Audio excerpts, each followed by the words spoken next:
WBCS and PSC coaching চ্যানেলে তোমাদের সকলকে ওয়েলকাম জানাচ্ছি। আজকের আমি তোমাদের জন্য তোমাদের যে আপকামিং ডাব্লিউবিসিএস প্রিলিমিনারি পরীক্ষাটা আসছে সেই পরীক্ষার ডাব্লিউবিসিএস প্রিভিয়াস ইয়ার পলিটির সেট নাম্বার 6টা নিয়ে এসেছি। অলরেডি কিন্তু আমি ডাব্লিউবিসিএস প্রিলিমিনারির প্রিভিয়াস ইয়ার পলিটির 5টা সেট আপলোড করে দিয়েছি। যারা দেখোনি তারা ডাব্লিউবিসিএস পিএসসি কোচিং চ্যানেলটা ভিজিট করো, ওখানে কিন্তু সব ভিডিওগুলোর প্লেলিস্ট আলাদা আলাদা করা আছে। ডাব্লিউবিসিএস প্রিলিমিনারির জন্য যে কটা সেটের আমি সাবজেক্টের আমি আপলোড করেছি প্রিভিয়াস ইয়ার কোশ্চেনের সব আলাদা আলাদা করে প্লেলিস্ট করা আছে, history, geography, general science, static GK ও পলিটি, ঠিক আছে। এবং এইগুলো কিন্তু আমার যে টেলিগ্রাম চ্যানেলটা দেওয়া আছে ডাব্লিউবিসিএস পিএসসি কোচিং চ্যানেলের, দেখবে ওই একই নামে টেলিগ্রাম চ্যানেল দেওয়া আছে /23। ওই টেলিগ্রাম চ্যানেলের লিঙ্কটা তোমরা কিন্তু ইউটিউবের ডেসক্রিপশন বক্সে তথা হোম পেজে পেয়ে যাবে। যারা এগুলো বোঝো না তাদের জন্য আমি কিন্তু প্রতিটা ভিডিওর শেষে কমেন্ট বক্সে কিন্তু পিন করে দিই। তোমরা অন্যান্য ভিডিওর কমেন্ট বক্সগুলো চেক করো, ওখানে কিন্তু আমার টেলিগ্রাম চ্যানেলের লিঙ্কটা পেয়ে যাবে। একটা দুটো ভিডিওতে মিস পেতেও পারো, কিন্তু বেশিরভাগ সিংহভাগ ভিডিওর কমেন্ট বক্সে আমার টেলিগ্রাম চ্যানেলের লিঙ্কটা পেয়ে যাবে। কমেন্ট বক্সে গিয়েও যদি টেলিগ্রাম চ্যানেল লিঙ্কটা খুঁজে না পাও, ওখানে একটা অপশান আছে দেখবে ওপরে কমেন্টের ওপরে নিউয়েস্ট, ওই নিউয়েস্টটা ক্লিক করবে, ওখানে দেখবে টেলিগ্রাম চ্যানেলের লিঙ্কটা আছে। ওখানে কিন্তু অলরেডি আমি পলিটির প্রিভিয়াস ইয়ারের সেটগুলোর পিডিএফ কিন্তু আপলোড করে দিয়েছি। তোমরা যদি ফ্রি পিডিএফ পেতে চাও তাহলে আমার টেলিগ্রাম চ্যানেলটা অলরেডি জয়েন করে নিও। ওখানে কিন্তু এই ভিডিওগুলোর ফ্রি পিডিএফ আমি আপলোড করে দেবো, তোমরা ওখান থেকে ডাউনলোড করে নিয়ে পড়তে সুবিধা হবে। আর এই যে প্রশ্নগুলো কিন্তু যে কোনো রকম পরীক্ষাতেই তোমাদের উপকারে আসবে, সেটা রাজ্য সরকার কেন্দ্র সরকারের যে কোনো পরীক্ষাতেই হোক।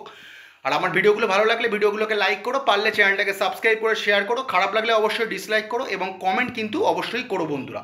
তো চলো আজকের ক্লাসটা শুরু করা যাক। আজকের প্রথম প্রশ্ন, ভারতের কেন্দ্র ও রাজ্যের মধ্যে সম্পদ বিভাজনের ক্ষেত্রে কোন সাংবিধানিক ব্যবস্থাটি চালু আছে?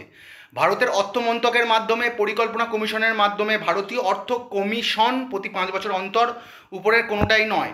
এই সম্বন্ধে আগের দিন একটা নোট দিয়েছিলাম, দেখে নিও আগের যে ক্লাসটা করিয়েছিলাম। ভারতীয় অর্থ কমিশন আর্টিকেল নম্বর 280-তে কিন্তু এই সম্বন্ধে বিস্তারিত বর্ণনা দেওয়া আছে। প্রতি 5 বছর অন্তর এটা গঠন হয়, তোমরা দেখে নিও। ওখানে প্রেজেন্ট চেয়ারম্যান থেকে প্রথম চেয়ারম্যান সব দেওয়া আছে, তোমরা দেখে নিও। ভারতের রাষ্ট্র ব্যবস্থা হলো ডাব্লিউবিসিএস 2013 গণতান্ত্রিক, সামরিক, একনায়কতান্ত্রিক, উপরের কোনোটাই নয়। সঠিক উত্তর হবে গণতান্ত্রিক। ভারতের রাষ্ট্র ব্যবস্থা হলো এটা গণতান্ত্রিক রাষ্ট্র ব্যবস্থা। চলো পরের প্রশ্ন, সংবিধান সভার প্রথম সভাপতি কে ছিলেন? ডাব্লিউবিসিএস 2013 প্রশ্ন। Doctor B R. Ambedkar, Raja Gopalachari, Abul Kalam Azad, doctor Rajendra Prasad. সঠিক উত্তর হচ্ছে ডক্টর রাজেন্দ্র প্রসাদ। সবাই জানো আশা করি, খুব ইজি প্রশ্ন। ভারতীয় সংবিধান অনুযায়ী রাজ্য বিধানসভার পাশ করতে পারে, মানে ভারতীয় সংবিধান অনুযায়ী রাজ্য বিধানসভা পাশ করতে পারে, এটা বিধানসভা হবে, সবার হবে না, মানে বিধানসভা এই 4টে অপশানের মধ্যে কোনটা পাশ করতে পারে? তাহলে কোশ্চেনটা হবে ভারতীয় সংবিধান অনুযায়ী রাজ্য বিধানসভা পাশ করতে পারে। ডাব্লিউবিসিএস 2013 প্রশ্ন। কেন্দ্রীয় সরকারের বার্ষিক বাজেট, রাজ্য সরকারের বার্ষিক বাজেট, সংবিধান সংশোধন, উপরের কোনোটাই নয়। দেখেই বোঝা যাচ্ছে রাজ্য সরকারের বার্ষিক বাজেট ছাড়া অন্য কিছুর ওপর এখতিয়ার নেই বিধানসভার, রাজ্য বিধানসভার। রাজ্য সরকারের বার্ষিক বাজেট কিন্তু রাজ্য বিধানসভা পাশ করতে পারে। ভারতবর্ষের রাষ্ট্রপতি নির্বাচিত হন। ডাব্লিউবিসিএস 2013 প্রশ্ন। সরাসরিভাবে ভারতীয় জনগণ দ্বারা, লোকসভা ও রাজ্যসভার বিধানসভার সদস্যদের দ্বারা, রাজ্যগুলির মুখ্যমন্ত্রীদের দ্বারা, উপরের কোনোটাই নয়। এই সম্বন্ধেও আগের দিন নোট দিয়েছি, আগের ক্লাসটা দেখো, এবং বহুবার নোট দিয়েছি আমি, মিসলেনিয়াস থেকে পড়িয়ে আসছি প্রিভিয়াস ইয়ার কোশ্চেন, তোমরা দেখো যারা এখনও দেখোনি। লোকসভা ও রাজ্যসভা বিধানসভার সদস্যদের দ্বারা কিন্তু ভারতের রাষ্ট্রপতি নির্বাচিত হয় একটা বিশেষ পদ্ধতির মাধ্যমে, জানো, একক হস্তান্তর যোগ্য সমানুপাতিক প্রতিনিধিত্বের মাধ্যমে, সিঙ্গেল ট্রান্সফারেবল ভোট বলে, যেটা আয়ারল্যান্ডের সংবিধান থেকে অনুসৃত হয়েছে। 54-55 নম্বর আর্টিকেলটা ভালো করে পড়লে এই নির্বাচন ইলেকশন যে প্রসেসটা তোমরা জানতে পারবে। এছাড়াও এখানে একটা তাও বলে দিচ্ছি, আগের দিন বলেছি, এই যে লোকসভা ও রাজ্যসভার নির্বাচিত সদস্যরা তো এই ভোটে অংশগ্রহণ করছে, এছাড়াও লোকসভা, রাজ্যসভা, বিধানসভা সদস্যরা তো অংশগ্রহণ করছে, এছাড়াও কিন্তু দুটো ইউনিয়ন টেরিটরি কিন্তু এখানে পার্টিসিপেট করে, সেটা হচ্ছে দিল্লি ও পুদুচেরি, ঠিক আছে। দিল্লি ও পুদুচেরি, এই যে দুটো কেন্দ্রশাসিত অঞ্চল বা ইউনিয়ন টেরিটরি, এখানকার সকল নির্বাচিত সদস্যরা কিন্তু এই নির্বাচনে কিন্তু অংশগ্রহণ করে, ঠিক আছে। কিন্তু এছাড়া যে আলাদা ইউনিয়ন টেরিটরিগুলো আছে তারা কিন্তু পার্টিসিপেট করে না। এরকম আসতে পারে যে রাষ্ট্রপতি যে ইলেকশন যে প্রসেসটা হয় সেখানে কোন দুটো ইউনিয়ন টেরিটরি নির্বাচিত সদস্যরা পার্টিসিপেট করে, তখন হবে দিল্লি ও আমাদের পুদুচেরি। এবারে ওটা ধরো একটা দিল্লি দিয়ে দিল, আর একটা সিলেক্ট করতে বললো, কিংবা পেয়ার করে দিয়ে দিল, ওটা তোমার দুটো নাম ভালো করে মনে রাখো, খুব গুরুত্বপূর্ণ কিন্তু এগুলো। কিন্তু তোমাদের মানে ইন্টারভিউ যদি কখনো যাও কিন্তু হট করে জিজ্ঞেস করতে পারে ডাইরেক্ট, মানে ওখানে হকচকিয়ে যাওয়ার জন্যই ওরা আর কি হট করে জিজ্ঞেস করতে পারে। ভারতের সংবিধানের শীর্ষ ব্যাখ্যাকার ডাব্লিউবিসিএস 2013 প্রশ্ন। কেন্দ্রীয় মন্ত্রিসভা, সংসদ, রাষ্ট্রপতি, সুপ্রিম কোর্ট। সঠিক উত্তর হচ্ছে সুপ্রিম কোর্ট। ভারতের সংবিধানের শীর্ষ ব্যাখ্যাকার হচ্ছে সুপ্রিম কোর্ট। চলো পরের প্রশ্ন। বাক স্বাধীনতা হলো একটি ডাব্লিউবিসিএস 2013 প্রশ্ন। মৌলিক অধিকার, নির্দেশক নীতিভিত্তিক, মানে আমাদের যে রাষ্ট্র পরিচালনার নির্দেশমূলক নীতিসমূহ, DPSP, directive principal of state policy, রাজ্য বিধানসভা প্রণীত অধিকার, উপরের কোনোটাই নয়। সঠিক উত্তর হচ্ছে আমাদের যে বাক স্বাধীনতা, আমাদের যে কথা বলার স্বাধীনতা, এটা কিন্তু একটা ফান্ডামেন্টাল রাইট, তোমরা আগে জানো, এবং এটা কিন্তু আমাদের স্বাধীনতার অধিকারের মধ্যে পড়ে। মানে আমাদের যে মৌলিক অধিকারগুলো আছে তার ভেতরে যে স্বাধীনতার অধিকার, রাইট টু ফ্রিডম, তার ভেতরে পড়ে। ঠিক আছে, আর এটা কিন্তু যদি পার্টিকুলারলি যদি তোমাদের জানতে চাওয়া হয়, অনেক সময় দেখবে বাক স্বাধীনতা কত নম্বর ধারাতে যদি বিবৃত আছে, এইভাবেও আসে 19 নম্বর ধারাতে বিবৃত আছে। ঠিক আছে, 19 নম্বর ধারাটা মনে রাখবে, তোমাদের কিন্তু তাহলে উত্তরটা দিতে পারবে। এবার আমি এখানে দিয়ে দিয়েছি 19 নম্বর ধারা 1 নম্বর উপধারা বা ক্লসে আছে, তোমরা সেটা নাও মনে রাখতে পারো। 19-এর 1 নম্বর ধারাতেও 19 নম্বর ধারাটা মনে রেখো, সেটাতেই হবে যে বাক স্বাধীনতা হলো কত নম্বর ধারাতে বিবৃত আছে, 19 নম্বর ধারাতে বিবৃত আছে। ঠিক আছে, এটা মনে রাখলেও হবে। তবে চাইলে কিন্তু 19-এর 1 নম্বর ধারা, মানে 19 নম্বর ধারার 1 নম্বর উপধারা বা 19 নম্বর আর্টিকেলের 1 নম্বর ক্লসে কিন্তু এটা বিবৃত আছে, এটা ভালো করে একটু মনে রেখো। ঠিক আছে, ভারতীয় সংবিধান অনুযায়ী কৃষিক্ষেত্র হলো ডাব্লিউবিসিএস 2013 প্রশ্ন। অঙ্গরাজ্যের বিষয়, কেন্দ্রীয় সরকারের বিষয়, কেন্দ্র ও রাজ্য সরকারের যৌথ বিষয়, উপরের কোনোটাই নয়। অঙ্গরাজ্যের বিষয়, আমাদের যে কৃষিক্ষেত্র, এটা কিন্তু অঙ্গরাজ্যের বিষয়, কেন্দ্র ও রাজ্য সরকারের যৌথ বিষয় নয়। এটা কিন্তু কনকারেন্ট লিস্টে নেই, এটা কিন্তু আমাদের স্টেটস লিস্টে আছে। ঠিক আছে, খুব গুরুত্বপূর্ণ একটা প্রশ্ন। ভারতের সেনাবাহিনীর সুপ্রিম কমান্ডার হলো ডাব্লিউবিসিএস 2013 প্রশ্ন। ভারতের রাষ্ট্রপতি, ভারতের প্রধানমন্ত্রী, রাজ্যের রাজ্যপাল ও কেন্দ্রীয় স্বরাষ্ট্রমন্ত্রী। ঠিক আছে, তাহলে সঠিক উত্তর কী হবে? সঠিক উত্তর হবে আমাদের ভারতের রাষ্ট্রপতি। তোমরা জানো যে ভারতীয় সেনাবাহিনীর সর্বাধিনায়ক হচ্ছে ভারতের রাষ্ট্রপতি।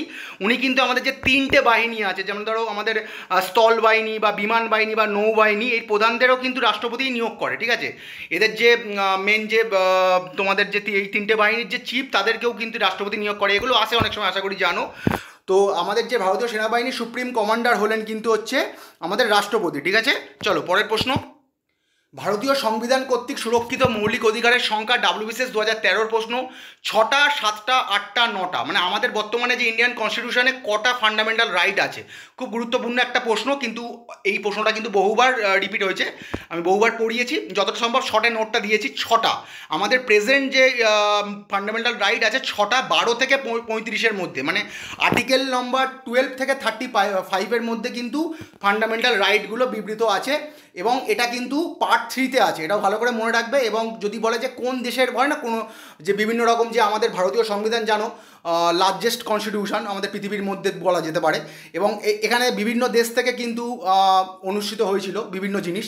তা সেখানে এই যে মৌলিক অধিকার, এই ব্যাপারটা কিন্তু মার্কিন যুক্তরাষ্ট্র থেকে অনুষ্ঠিত হয়েছিল, এবং এটা কিন্তু আমাদের পার্ট 3-তে বিবৃত আছে আর্টিকেল নম্বর 12 থেকে 35-এর মধ্যে। এবং আমাদের বর্তমানে যে ফান্ডামেন্টাল রাইট 6টা আছে, এবং আগে কটা ছিল এটাও কিন্তু পরীক্ষায় আসে। আগে ছিল 7টা, আগে 7টা মৌলিক অধিকার ছিল। বর্তমানে তোমরা জানো যে মানে প্রপার্টি, মানে রাইট টু প্রপার্টি, মানে সম্পত্তির অধিকার, ওটা কিন্তু বাদ গেছে, যেটা 19-এর 1-এর F, মানে 19 নম্বর ধারার 19 নম্বর আর্টিকেলের 1 নম্বর ক্লসের F নম্বর সাব ক্লসে বিবৃত ছিল, এবং 31 নম্বর মানে আর্টিকেল 31 নম্বর ধারাতে বা আর্টিকেল 31-এ কিন্তু এই সম্পত্তির অধিকার সম্বন্ধে বলা ছিল, সেটা কিন্তু বর্তমানে বাদ গেছে। মানে 19 নম্বর ধারার এটাও কিন্তু পরীক্ষায় আসে, যেমন একটু আগে যে বাক স্বাধীনতা বলছিলাম না, 19-এর 1 নম্বর ক্লসে বিবৃত আছে, 19 নম্বর ধারার 1 নম্বর ক্লসে, আর্টিকেল 19-এর 1 নম্বর ক্লসে, সেরকম এটা কিন্তু আগে আমাদের আর্টিকেল 19-এর 1 নম্বর ক্লসের F নম্বর সাব ক্লসে বিবৃত ছিল, এবং 31 নম্বর ধারা, তোমরা দেখবে ওটা এখন বাদ গেছে। ওটা কিন্তু এই মৌলিক অধিকার হিসাবে যুক্ত ছিল সম্পত্তির অধিকারটা। বর্তমানে সম্পত্তির অধিকার কিন্তু এটা মানে কি বলবো, এটা মানে সাংবিধানিক অধিকার, তাই কত নম্বর সংশোধন থেকে এটা বাদ গেছিলো, মানে কত নম্বর, এটা পরীক্ষায় আসে যে কত নম্বর অ্যামেন্ডমেন্ট দ্বারা সম্পত্তির অধিকারকে মৌলিক অধিকার থেকে বাদ দেওয়া হয়, তাহলে হবে আমাদের 44তম সংবিধান সংশোধনী দ্বারা।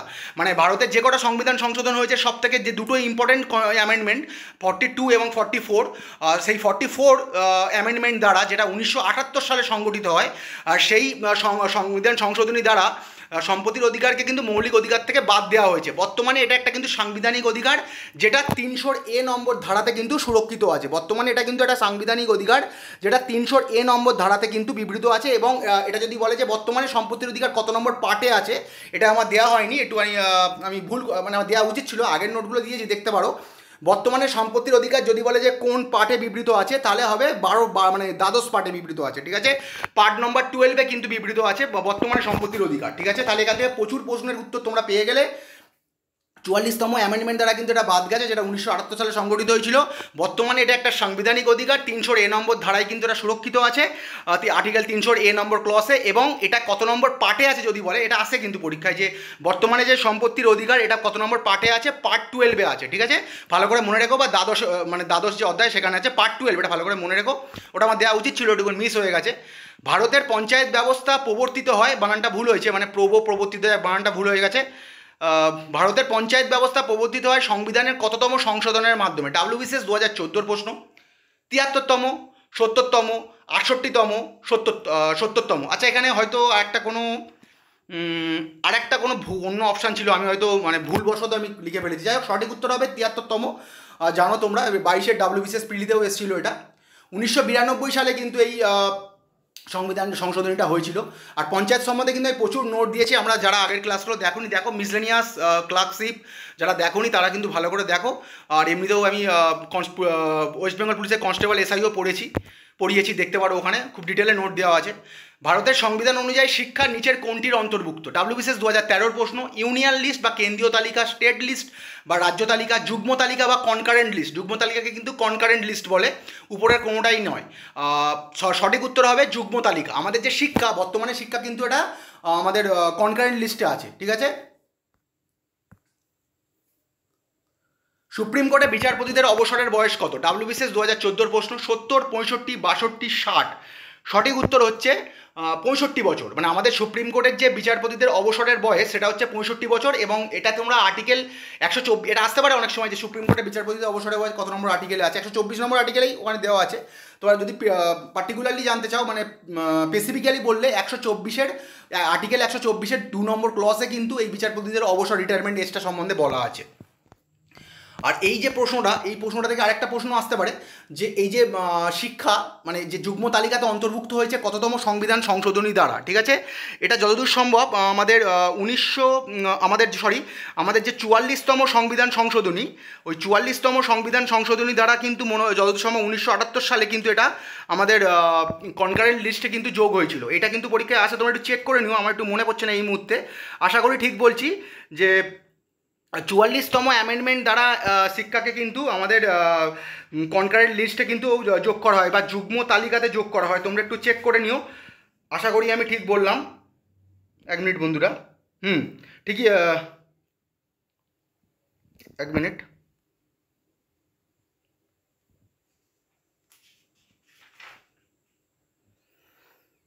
যাই হোক, এটা একটু তোমরা দেখে নিও, আমি পরে আবার প্রশ্নটা আসলে আমি বলে দেবো যে এটা কিন্তু আসে পরীক্ষায়, যে শিক্ষাকে কততম সংবিধান সংশোধনী দ্বারা কিন্তু কনকারেন্ট লিস্ট বা যুগ্ম তালিকাতে অন্তর্ভুক্ত করা হয়েছিল। এটা যতদূর সম্ভব হবে 44তম অ্যামেন্ডমেন্ট দ্বারা, যেটা 1978 সালে সংগঠিত হয়। মানে 44তম অ্যামেন্ডমেন্টে এটা কিন্তু খুব গুরুত্বপূর্ণ। 42 আর 44 অ্যামেন্ডমেন্ট দুটোই খুব ভালো করে পড়ে নিও। চলো পরের প্রশ্ন। নিচের ভুল বিবৃতিটি চিহ্নিত করুন। WBCS 2014 প্রশ্ন। রাষ্ট্রপতি ক্যাবিনেট মিটিংয়ে সভাপতিত্ব করেন। রাষ্ট্রপতি আনুপাতিক প্রতিনিধিত্বের মাধ্যমে নির্বাচিত হন। রাষ্ট্রপতি 5 বছরের জন্য নির্বাচিত হন। রাষ্ট্রপতি ইমপিচমেন্টের মাধ্যমে রাষ্ট্রপতিকে সরানো যেতে পারে। তাহলে এখানে কোনটা ভুল? রাষ্ট্রপতি ক্যাবিনেট মিটিংয়ে সভাপতিত্ব করেন, এটা ভুল। বাকি তো তোমরা জানো, রাষ্ট্রপতি সম্বন্ধে বহুবার নোট দিয়েছি, একটু আগেও বলছিলাম। রাষ্ট্রপতি ক্যাবিনেট মিটিংয়ে সভাপতিত্ব করেন, এটা কিন্তু ভুল। ক্যাবিনেট মিটিংয়ে কে সভাপতিত্ব করেন? তাহলে প্রধানমন্ত্রী হবে। এটাও কিন্তু পরীক্ষায় আসে, যে প্রশ্নটা এখানে এরম না দিয়ে দিল যে ক্যাবিনেট মিটিংয়ে নিম্নলিখিত কে সভাপতিত্ব করেন। সঠিক উত্তর হবে প্রধানমন্ত্রী। ক্যাবিনেট মিটিংয়ে সভাপতিত্ব করেন প্রধানমন্ত্রী। চলো পরের প্রশ্ন। নিচের ভুল বিবৃতিটি চিহ্নিত করুন। রাজ্যসভা WBCS 2014, মানে রাজ্যসভার বিভিন্ন ক্ষমতার উৎস যে আছে সেগুলো 4টে অপশানের মধ্যে দিয়েছে, ও তার ভেতরে কোনটা ভুল সেটা আমাদের ফাইন্ড আউট করতে হবে। অর্থ বিলের ওপরে কোনো ক্ষমতা নেই। অর্থ বিলের ওপরে ক্ষমতা আছে। শাসন ব্যবস্থার ওপর কোনো প্রকৃত নিয়ন্ত্রণ নেই। সভাপতিত্ব করেন ভারতের উপরাষ্ট্রপতি। এখানে বাকিগুলো কিন্তু ঠিক আছে, অপশান একটাই কিন্তু, এই অপশান 2টা কিন্তু ভুল আছে।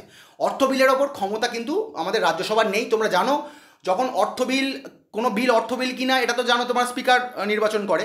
এবং অর্থ বিলের ওপর রাজ্যসভা শুধু এইটুখানি ক্ষমতা আছে, ওরা 14 দিনের জন্য আটকে রাখতে পারে। এবার ওদের মনোনয়ন না পেলেও কিন্তু ওটা কিন্তু অর্থ বিল হিসাবে ওটা আর কি তৈরি হয়ে যায়, ঠিক আছে। তাহলে ওদের ক্ষমতা শুধু 14 দিনের জন্য হোল্ড করে রাখা, তাহলে এইটাই তাহলে সঠিক ভুল হবে, কারণ এখানে বলেছে অর্থ বিলের ওপর ক্ষমতা আছে, আমাদের ভুলটা চিহ্নিত করতে বলেছে, তাহলে ওটাই হবে সঠিক উত্তর। অর্থ বিলের ওপর ক্ষমতা আছে, এটা ভুল, অর্থ বিলের ওপর ক্ষমতা নেই। ভারতের নির্বাচন কমিশন জাতীয় ভোটার দিবস পালন করে কোন তারিখে? কোন তারিখে হবে ওটা? ঠিক আছে, ডাব্লিউবিসিএস 2014 প্রশ্ন। 26শে জানুয়ারি, 25শে জানুয়ারি, 25শে মার্চ, 1 ফেব্রুয়ারি। সঠিক উত্তর হচ্ছে 25শে জানুয়ারি। 25শে জানুয়ারি কিন্তু ভারতের নির্বাচন কমিশন জাতীয় ভোটার দিবস পালন করে। এটা যতদূর সম্ভব 2011 সাল থেকে শুরু হয়েছিল। এটাও আসতে পারে পরীক্ষায়, কত সাল থেকে শুরু হয়েছিল, যে 2011 সাল থেকেই যতদূর সম্ভব আমার মন বলছে শুরু হয়েছিল ওটা। নিচের কোনটি সংবিধানের মৌলিক অধিকার হিসেবে স্বীকৃত নয়? ডাব্লিউবিসিএস 2014 প্রশ্ন। সাম্যের অধিকার, স্বাধীনতার অধিকার, শোষণের বিরুদ্ধে অধিকার, যথেষ্টভাবে জীবিকা অর্জনের অধিকার। এই 4 নম্বর যে অপশন আছে ওটা কিন্তু কখনোই ফান্ডামেন্টাল রাইট নয়, তোমরা জানো আশা করি। যথেষ্টভাবে জীবিকা অর্জনের অধিকার, এটা কিন্তু ফান্ডামেন্টাল রাইট নয় বা মানে মৌলিক অধিকার নয়। কৃষি আয়কর সংগ্রহ কে করেন?